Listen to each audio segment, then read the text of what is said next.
आज हम जिस दुनिया को देखते हैं उसका नक्शा हमेशा से ऐसा नहीं था। असल में ये करोड़ों सालों में बना है। आज हम एक जमीन के टुकड़े के सफर की कहानी जानेंगे। एक ऐसा सफर जो करोड़ों साल लंबा था और जिसने दुनिया के सबसे ऊंचे पहाड़ों को जन्म दिया। ये है भारतीय प्लेट की महागाथा। तो ये कहानी शुरू कहाँ से होती है? नक्शों से नहीं, बल्कि एक पहेली से। एक ऐसी पहेली जो दुनिया की सबसे ऊंची जगह पर छुपी है। सवाल यह है कि आखिर समुद्री जीवों के फॉसिल्स मतलब जीवाश्म माउंट एवरेस्ट की चोटी पर क्या कर रहे हैं? एक पल के लिए सोचिए जरा, जो जीव समुद्र की गहराइयों में रहते थे वो दुनिया की छत पर कैसे पहुंच गए? हाँ, सुनने में बहुत अजीब लगता है ना, समुद्र में रहने वाले जीव और दुनिया के सबसे ऊंची चोटी। पर यह कोई गलती नहीं है, बल्कि यही वो पहला सुराग है जो हमें उस अविश्वसनीय सफर पर ले जाता है जिसके बारे में हम जानने वाले हैं। तो चलिए इस पहेली को सुलझाने के लिए जरा समय में पीछे चलते हैं, बहुत पीछे, एक ऐसे दौर में जब दुनिया का चेहरा आज जैसा बिल्कुल नहीं था। इसको समझने का सबसे आसान तरीका है धरती को एक उबले हुए अंडे की तरह सोचना। जैसे अंडे का छिलका कई टुकड़ों में टूट जाता है, वैसे ही धरती की ऊपरी परत भी कई बड़े बड़े टुकड़ों में बटी हुई है। इन्हीं को हम कहते हैं टेक्टोनिक प्लेट्स। और कमाल की बात यह है कि ये प्लेट्स रुकी हुई नहीं हैं, ये बहुत धीरे धीरे हमेशा खिसकती रहती हैं। यही है प्लेट टेक्टोनिक्स, वो ताकत जो हमारे महाद्वीपों को चलाती है। तो ये देखिए, ये है हमारी दुनिया करीब 20 करोड़ साल पहले। सारे के सारे महाद्वीप एक साथ जुड़े हुए थे, एक सुपर कॉन्टिनेंट में, जिसका नाम वैज्ञानिकों ने रखा है पैंजिया। और जरा देखिए, भारत कहाँ है? वो अफ्रीका, अंटार्कटिका और ऑस्ट्रेलिया के साथ चिपका हुआ है दक्षिणी हिस्से में, जिसे गोंडवाना कहते थे। चलिए गोंडवाना को जरा और पास से देखते हैं। अपनी लंबी यात्रा शुरू करने से पहले भारत इन सभी महाद्वीपों के बीच में एकदम आराम से बसा हुआ था। उस वक्त शायद किसी ने सोचा भी नहीं होगा कि ये जमीन का टुकड़ा जल्द ही एक रिकॉर्ड तोड़ने वाले सफर पर निकलने वाला है। तो भारत का ये महान अलगाव एक झटके में नहीं हुआ। ये एक बहुत लंबी प्रक्रिया थी जो करोड़ों सालों तक चली। सबसे पहले वो अफ्रीका से अलग हुआ, फिर अंटार्कटिका, ऑस्ट्रेलिया से, और फिर मेडागास्कर से भी। धीरे धीरे एक एक करके वो अपने सभी पुराने पड़ोसियों से अलग होकर एक अकेला द्वीप महाद्वीप बन गया। अब आता है इस कहानी का सबसे रोमांचक हिस्सा, वो दौर जब भारत ने ऐसी रफ्तार पकड़ी जो आज तक किसी भी टेक्टोनिक प्लेट ने नहीं पकड़ी है। ये एक रिकॉर्ड तोड़ दौड़ थी। तो अब भारत अकेला था, एक द्वीप की तरह, और उसने एक बहुत बड़े प्राचीन महासागर टेथिस सागर को पार करना शुरू किया। इस नक्शे पर हम देख सकते हैं कि कैसे वो लाखों सालों तक लगातार उत्तर की तरफ बढ़ता रहा। और ये कोई धीमी शांत यात्रा नहीं थी, ये तो एक जबरदस्त रेस थी। 20 सेंटीमीटर एक साल में।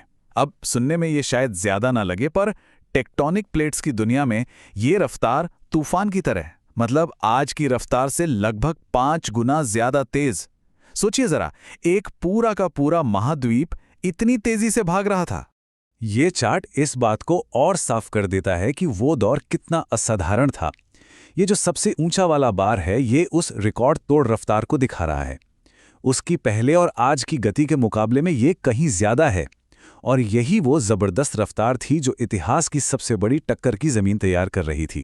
2000 किलोमीटर से ज्यादा का सफर तय करने के बाद भारतीय प्लेट अपनी मंजिल के करीब थी। और इसका नतीजा दुनिया के इतिहास की सबसे जबरदस्त घटनाओं में से एक बनने वाला था। और फिर वो टक्कर हुई। अब ये कोई एक दिन में हुआ धमाका नहीं था, ये करोड़ों सालों तक चलने वाली एक धीमी पर बहुत ही शक्तिशाली प्रक्रिया थी। भारतीय प्लेट यूरेशियन प्लेट से टकराई और इस एक टक्कर ने दुनिया का नक्शा हमेशा के लिए बदल दिया। हाँ, तो ये टक्कर बहुत ही खास थी। देखिए, अक्सर जब दो प्लेट्स टकराती हैं तो जो भारी प्लेट होती है वो दूसरी के नीचे खिसक जाती है, सबडक्ट हो जाती है। पर यहाँ ऐसा नहीं हुआ। ये दो महाद्वीपीय प्लेट्स थीं, दोनों की मोटाई और घनत्व लगभग बराबर थे। इसको ऐसे समझिए जैसे दो गाड़ियां आमने सामने टकरा जाएं। कोई भी गाड़ी दूसरे के नीचे नहीं जाती, बल्कि दोनों का अगला हिस्सा मुड़कर ऊपर उठ जाता है। और बस यहीं पर हमारी शुरुआती पहेली सुलझ जाती है। वो टेथिस सागर का तल, जो कभी भारतीय प्लेट के उत्तरी किनारे पर था, इस जबरदस्त टक्कर के दबाव में मुड़कर ऊपर उठ गया, बहुत ऊपर। और इसीलिए वो समुद्री जीव, जिनके जीवाश्म कभी समुद्र के नीचे थे, आज हमें हिमालय की चोटी पर मिलते हैं। इस महाटक्कर का नतीजा इस नक्शे पर साफ दिखाई देता है।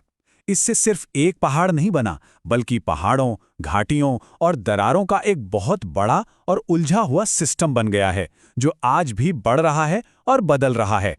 तो हिमालय को बेहतर समझने के लिए वैज्ञानिक इसे एक केक की तरह देखते हैं, जिसमें कई परतें होती हैं।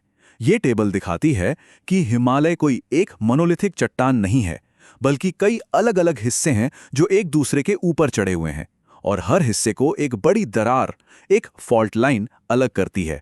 लेकिन जिस टक्कर ने हिमालय को बनाया, वो इस कहानी का अंत नहीं था। असल में ये एक ऐसी प्रक्रिया है जो आज इसी वक्त भी जारी है। हाँ, तो ये कहानी आज भी चल रही है।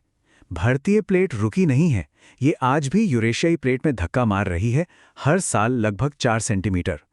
इसी लगातार दबाव की वजह से हिमालय आज भी धीरे धीरे ऊंचा हो रहा है, और यही वो जबरदस्त तनाव है जिसके कारण ये पूरा इलाका भूकंप के लिहाज से इतना ज्यादा सक्रिय है।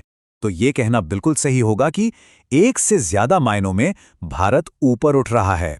ये सिर्फ एक जमीन का टुकड़ा नहीं है जो ऊपर उठ रहा है, बल्कि एक पूरी भूवैज्ञानिक प्रक्रिया है जो आज भी बहुत सक्रिय है। और इसी सवाल के साथ हम आज की ये चर्चा खत्म करते हैं। हमारी धरती स्थिर नहीं है, ये एक जिंदा चीज की तरह है जो लगातार बदल रही है। जिस प्रक्रिया ने हिमालय को बनाया, वो आज भी काम कर रही है। तो सोचिए जरा, अगले 5 करोड़ सालों में हमारी दुनिया का नक्शा कैसा दिखेगा? ये कल्पना करना ही कितना रोमांचक है।